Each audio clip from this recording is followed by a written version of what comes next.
Hi, hello. Welcome to another episode of Isaiah's Newsstand.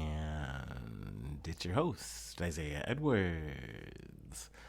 The date is August the 28th, 2024. Hopefully, this episode finds you well, in good spirits, and high hopes. As for me, I'm doing pretty good. Wednesday was good for me, good to me, whatever, what have you. Work went pretty well. We're still, busy enough to call it busy. Still getting some help. So, that's been all right. That's been fine this week so far. We like to see that. We love to see that. Let's see. A bit of pre-food corner before the main food corner. We had Taste of San Mar today. So regular listeners, they know that this happens once a year. It's an annual thing. I'm gonna get very vague this time because I don't even really remember what I ate today. It was just like I piled it all on. We had like almost layers of food at some point. A lot of noodles from very various countries. Some rice, some chicken, like chicken curry type beat. I literally had some things I definitely could not pronounce. Lamb was on the plate. Some onion. Let's see. There was some mac and cheese. Like I said, varying pasta. Noodle action. The veggie lasagna was probably notably bad. That was a stinker. Let's see here. The dumplings were good. Sauces were good. I would definitely, if you have me on the Facebook or whatever, I posted a little story. You can see that there. I don't know, but yeah, it was a nice looking plate to me. Smashed it all. It was yummy. Let's see here. Oh, some egg rolls, of course. Like I said, yada. There was a lot of food on that plate. It was good. Like it feels like I'm still gestating. I'm digesting it now. What have you? I don't know what to say here. But yeah, let's get to the main food corner. Go ahead and talk about that. Had pasta. It was pasta night. With the old red sauce. Elbow noodles. Let's see. We had a big salad. We had some bread. The bread was just some wheat bread and a bolillo roll. Nothing crazy, nothing wild. With the pesto, the cheese, what have you. The usual stuff on that. But yeah, it was good. It was yummy. Everything I've eaten in the past 24 hours has been good, has been yummo. Let's see. Is there anything else to really report on the personal front? No. Like I said, it really felt like a good, solid Wednesday, and I'll take it. You know what I mean? I'm happy to come out, solid. I feel like at this tail end of August. You know what I mean? Let's go ahead and do our startup, and we'll go ahead and get into some news. Hopefully that sounds good.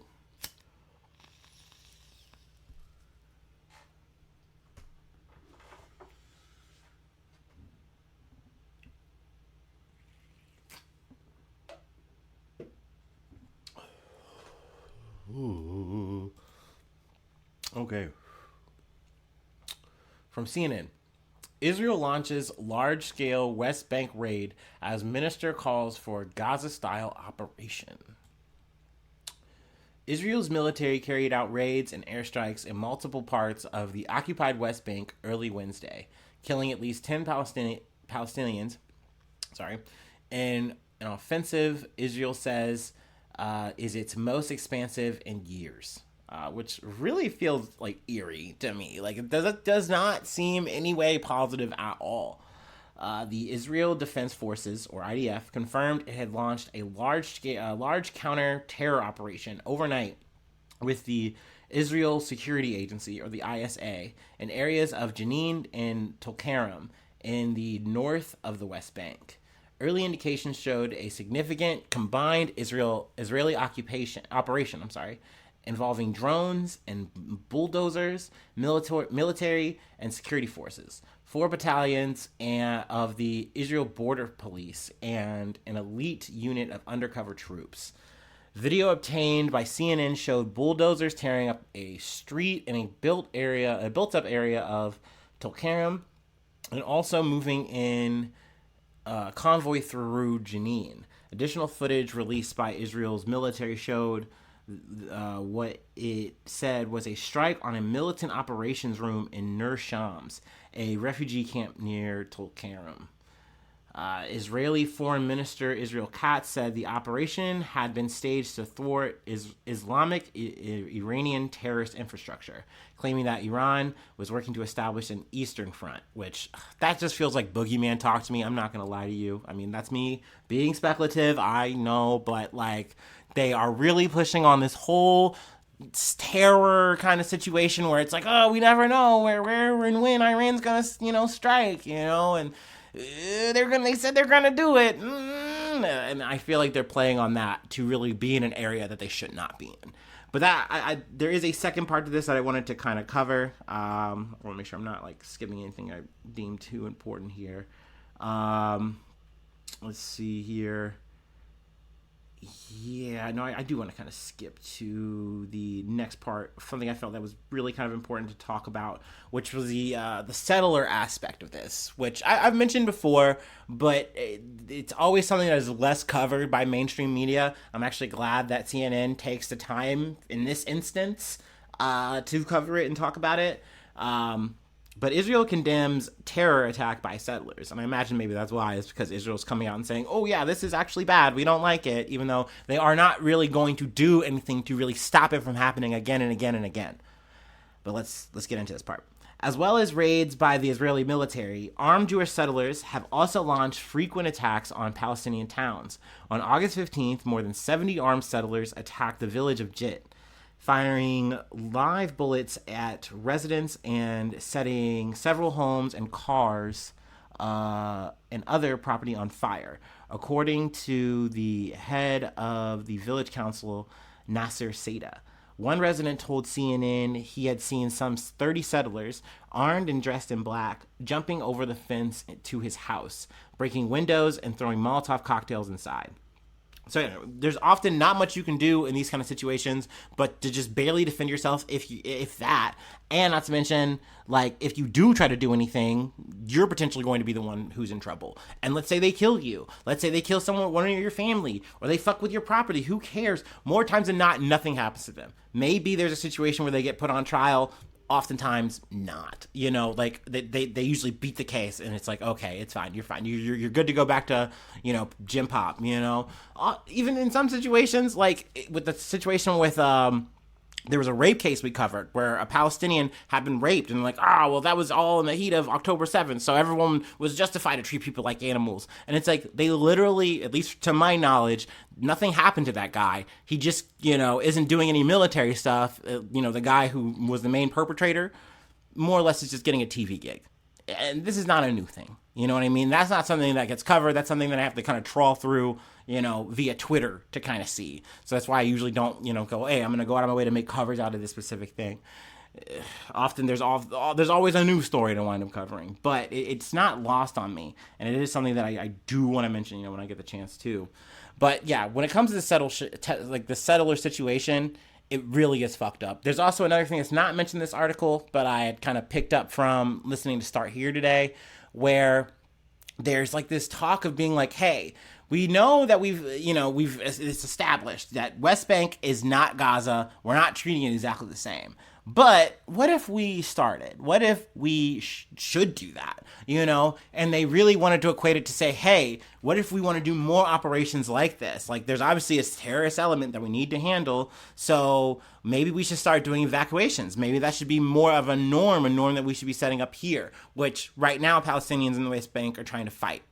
Which, I mean, internationally, the shit that the settlers do in the West Bank specifically has been something that people have been like, this is audacious. No, you can't do this. This isn't legal. But yet it happens day in, day out. So, I hope that this doesn't continue to get worse, but it just seems like that is also the overall underlying plan here, is that we are going to keep doing this shit in terms of expanding and expanding and expanding. Like, this is all for the right to defend ourselves or whatever the fucking excuse we're using today, but that's what it is, and that's what we're going to keep doing, and you're not going to stop us. And America goes, yeah, I guess we're not. We'll say, hey, don't do that, and we'll wag our finger, and we'll say, hey, these and those people, those settlers that we know about, that the biggest stink, they can't come to America. They can't spend in America. But, like, those are the softest sanctions, dude. Like, It's crazy, man. It's fucked up, and I try to do my best to talk about this shit. You know what I mean? But yeah, we'll go ahead and call it covered for today. Let's go ahead and move on to the next beat. Got to rewatch this. This is an update. From Politico, Trump indicted again in election subversion case brought by Jack Smith. So, oh my God, we're back again. I don't know. I'm tired, bro. I'm so tired of trying to convict this fucking man, dude. Teflon fucking Don, bro. Ugh. A federal grand jury in Washington, D.C. has reindicted Donald Trump on 4 felony charges related to his effort to subvert the 2020 presidential election. The 36-page indictment secured Tuesday by special counsel Jack Smith is an attempt by prosecutors to streamline the case against Trump to address the Supreme Court's ruling last month that concluded presidents enjoy sweeping immunity from prosecution for their official conduct. So I kind of just want to make this long story short here. He's essentially crimped down the case and tried to make it more personal and private and not so much about, the president in his capacity abused his power to do da-da-da-da. Essentially, they're saying, hey, he shouldn't have moved and acted in this way. His actions led to, da-da-da-da. So that's why we're indicting him. That's why we're doing this. It's like the same case. It's just literally what, quote-unquote, streamlined. Do I think this is going to be effective? No, I think Smith has done his best to thread the needle to try to still make this a case, hence why he's doing a reindictment to try to really show the Supreme Court, like, hey, look, I'm taking this very seriously. Like, I've gotten a new audience who haven't heard the evidence, like, and now I'm going to show them and prove to them that this is a case worth taking. It's a real viable case on the personal, private matter, not over the fact of his capacity as a president. But I just think that we're doing like the kind of hair splitting, the kind of atom splitting that, like, if and when this goes to the Supreme Court, and that's in the hypothetical that Trump loses, of course, that it's just going to get thrown out. They're going to be like, no, we already told you he was a president. This is a presidential issue. You can try to say that, like, this doesn't involve Mike Pence as a vice president, but it's Mike Pence as his running mate. It doesn't matter. I just don't think it's going to matter. And I think it's just going to get tossed out, and he's just going to be fine again. So I don't fucking know, man. I'm really just struggling when it comes to this shit. But once again, like I said, we don't know if he's even gonna lose. You know what I mean? I think, right, like we said this earlier, Harris is up in the polls right now, but we haven't even gotten to the debate yet. So, we'll see how that shit goes. But once again, we don't even know how this trial, because I do feel like by streamlining it, I do feel like in some ways it makes it weaker. Do I still buy it with the evidence presented as it is now? Yeah, I do. But I have my own biases. I think Trump's guilty on a lot of shit. I probably wouldn't make it to a fucking jury pool for sure. But, it's going to be up to see if the grand jury buys it and they say, okay, we buy this too, send it on up and maybe, we wind up getting a case. But that's, once again, it's not going to happen during this election cycle. That's way too late. And there's still some other shit on the fire, the Georgia case and all that shit, yada. But it's all up in the air. We'll see how things land, post November. But let's go ahead and move on. Got an update from the Tells trial. Got a verdict. I want to burp so bad I can't. Oh, it's just in there somewhere in my throat. All right. From the BBC. Nevada politician found guilty of reporter's murder. A former Nevada politician has been found guilty of first-degree murder for the death of a journalist who wrote critical stories about his time in office. Robert Tells, 47, has been jailed since 2022 for the stabbing of Las Vegas Review-Journal investigative journalist Jeff German, 69. Nice. Sorry. During trial, prosecutors presented the jury with DNA evidence found under Mr. German's fingernails that said they belonged to Tells, who had pleaded not guilty.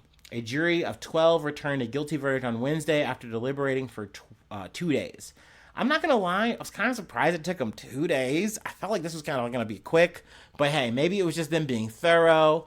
7 women and 5 men that composed the jury deliberated for roughly 12 hours beginning on Monday before the panel reached its decision. Trial stretched across 2 weeks, which I think is pretty efficient trial, at least from what we've kind of covered. I generally feel like that's a good, solid pace.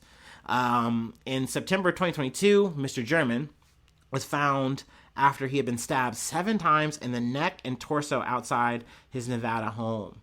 Now, I didn't say this because I didn't know this, but the hat that was slashed up that, he didn't know, like how it got cut up or whatever, but he didn't do it for sure. That's what he said. Security footage recovered by police and shown to the jury caught Mr. German's assailant wearing a large straw hat and sneakers outside the journalist's home. So I'm like, that is suspicious. That's like, bro, did you take a Luffy ass disguise out, bro? Like, that was his Mr. Magoo, bro. It's crazy. It's crazy. He really was like, yo, like, you ruined everything for me. I have to get revenge. Like, this is the only way I can make it right. And it's like, because once again, I've said this before, it's that loser behavior of like, he knows that like, it's all out there now. They all know what I did. They all know I had some like weird freaky thing or whatever with my, staffer, and I'm an asshole to them. Like, the truth's out there. I'll never win. And he like had to kill this guy, and that was like the only way to make it square. Like, that would make it okay now. Now, like, well, he's dead. But it's like, no, dude, you're just playing out the cruelest irony for this Mr. German guy, which unfortunately, rest in peace. But like I said, he had covered like, iconic mobsters and gangsters and shit. And then he's dying to a fucking weird, creepy potato head politician, bro. Like, oh yeah, man. I feel bad. It's unfortunate. It's sad. But yeah, guilty. I feel like I don't have to say allegedly anymore, but sometimes you have to throw them in there. I guess getting into my next article is why you do say allegedly, because sometimes you could potentially get a good old cease and desist. Ooh, and those do not feel good. I've never got one, and knock on wood, we never get one, because I don't want to fuck with y'all like that. Okay, I just want to tell these little stories and be very obscure and be a little nobody, and that's fine with me. Okay, that's fine with me. Anyway, I got one more story I wanted to cover. It is a Mr. Beast update. I told you guys I would keep you posted on anything I would hear. I thought it was going to be a new Dogpack 404 video, but I'll get into why there hasn't been a new one yet. So let's go ahead and chop it up. From thedailymail.com. Which I got to say, I don't fuck with the Daily Mail. It's not my favorite, but, it is what it is. They quote unquote have the exclusive here. They got it hot, fresh, and ready. So I'm taking it. I'm eating up this gravel goop. From Mr. Beast, not from Mr. Beast, once again, from thedailymail.com. Mr. Beast hires $2K an hour super lawyer who exonerated Alec Baldwin in Rush shooting trial as employee who quit after 3 weeks brands YouTuber a sociopath. Mr. Beast has unleashed Alec Baldwin's $2,000 per hour super lawyer on a former employee who branded the YouTuber a fraud and a sociopath in online videos, DailyMail.com can reveal. The staffer, who used an alias to accuse Mr. Beast, 26, whose real name Jimmy Donaldson, of rigging his massive cash giveaways and knowingly hiring a sex offender. Just to kind of slice this up here, I feel like they're kind of making it seem like this dude who goes by his real name is Dawson French, who also was going by, like I said, Dogpack 404 or whatever. They say alias like it's like he was going like it's a little hidden moniker or whatever. But like I think that's just like his name for YouTube. You know what I mean? So I don't think that's that crazy. I don't think he's really trying to be hidden about it. But that being said, maybe I'm just kind of overreading that. But YouTube's biggest star has not commented on the claims, but a cease and desist letter penned by celebrity attorney Alex Spiro outs the critic as Dawson French and accuses him of posting misinformation and false statements. Like I said, it's the terminology of like outs the critic, like as if like, oh, like he's being exposed. I really just feel like that's weird. That's a weird narrative that the Daily Mail is like spinning just to make it more juicy. But like, hey, go off. The full missive, obtained exclusively by DailyMail.com from the company insider, goes on to threaten legal action and demand for damages if French continues to post unlawful commentary under the monikers Mr. Beast Creative and Dogpack 404. So I didn't know about his other moniker. Like I said, when I initially watched this, I watched this via like Ludwig. I kind of came in on it. I'm like, oh, this is important. All right, cool. So Dogpack 404, he posts his story. He says, hey, I've gotten up to part 2. I'm going to release part 3 coming soon. And we never hear about it. And now it kind of makes sense why. Because I imagine this all hits. But when reached for comment via email, French told DailyMail.com, MrBeast has knowingly kept rapists and pedophiles on payroll, allegedly for legal reasons, although I think some of them were convicted, which is in the whole statement. Donaldson, known for his zany pranks, philanthropic challenges, and cash prizes, has admired in controversy after longtime collaborator Ava Chris Tyson was accused of having an explicit online chats with a 13-year-old boy. So we've also talked about that. We talked about also him saying, like, inappropriate things, like an N-word and da-da-da-da. Also, I think I didn't add here, which is probably an important thing to say, but he's also had to apologize for his own inappropriate language after old live stream clips surfaced of Donald using homophobic slurs, joking about slavery, and making lewd comments about the singer I'm sure I'm saying that wrong, Baha Barbie, while she was underage. The preliminary round of Donaldson's new game show, Beast Games, has also faced criticism from contestants who say they weren't given adequate food, water, medication, and as they vied for a $5 million prize in Las Vegas. We've also talked about how, it's been alleged that, some of Mr. Beast's, or a lot of them, his sets, wiping some sweat off. Whew, it's sweaty.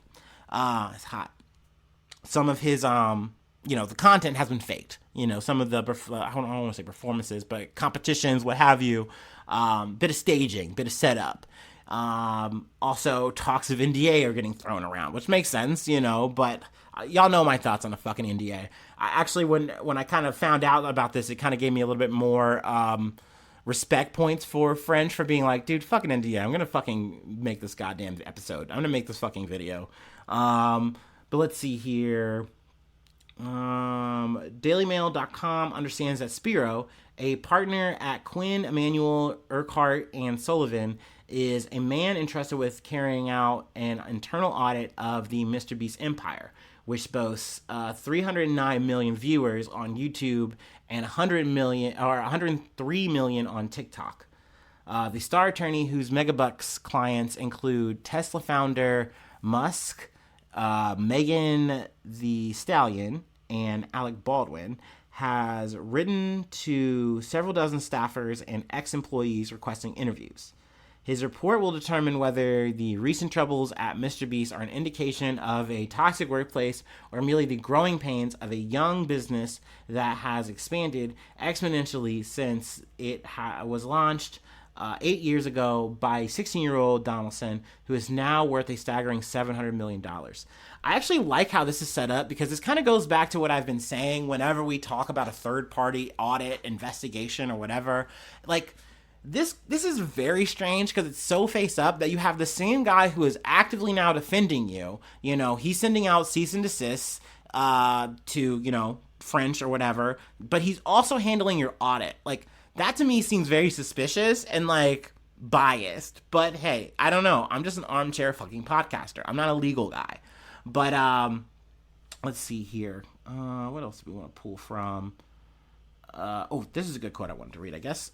Instead of speaking, yeah, I think this is from Spiro. Here we go. Let me actually go up a little further.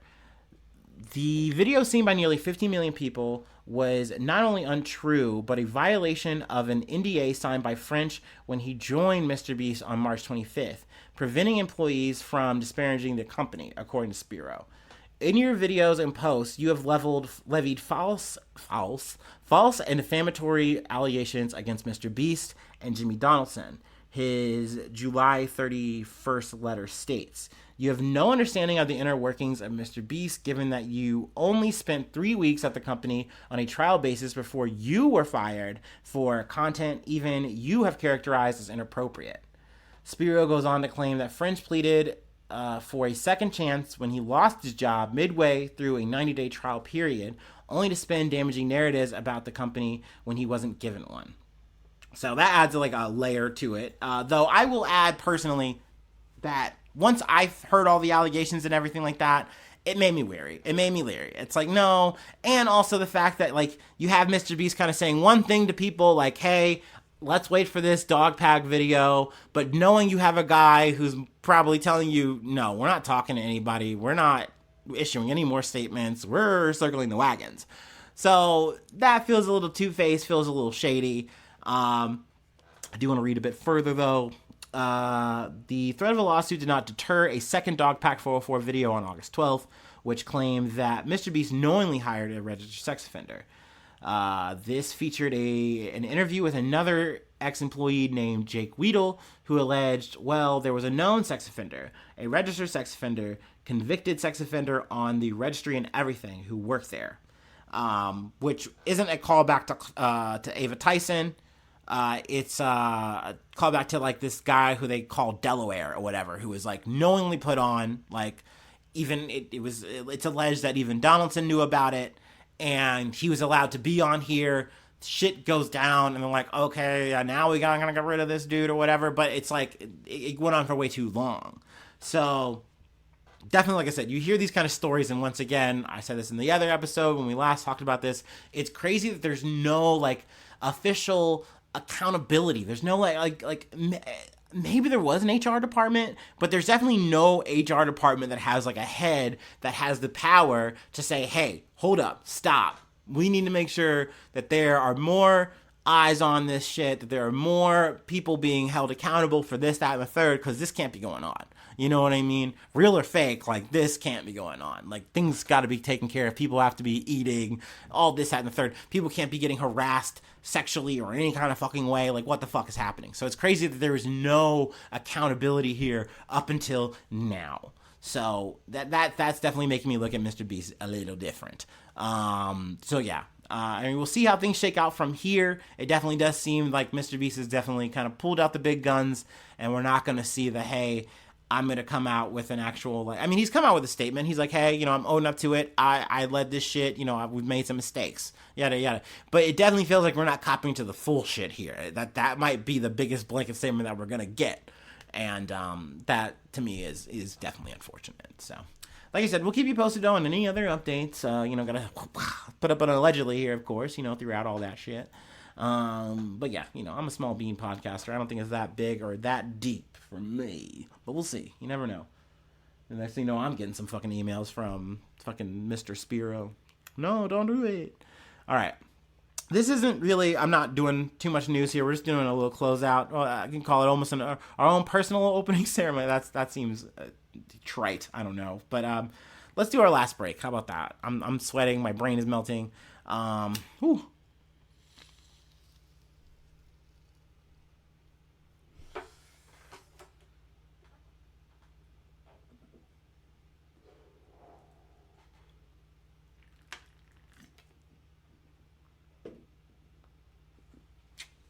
All right. But the Paralympic Games in Paris started today. So, just wanted to make a note of that. I'm going to be going on till September the 8th of 2024. So, I thought that was pretty cool to mention. Whew.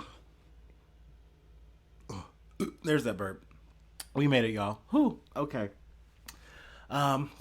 But yeah, that's the episode. I don't, you know, I'm not getting any of the details or anything like that. But if I do anything fun, interesting, crazy, you know, I'll be sure to talk about it, of course. But yeah, that'll be the episode for today. Let's see. Let's look at it. Tail of the tape. Not too bad. Not too bad. Let's see. If you'd like to help out, support the effort, become a newsie today. Patreon.com/IsaiahNews. Free ways to hit me up, IsaiahNews1@gmail.com. Feel free to follow me or the podcast on any of the socials. Please subscribe to the YouTube. Really helps out a lot there. Hit the like button. Leave a cool comment. And thanks so much for tuning in. Thanks so much for being a friend. And hopefully I see you soon for some more good news. I love ya. Bye-bye. Mwah.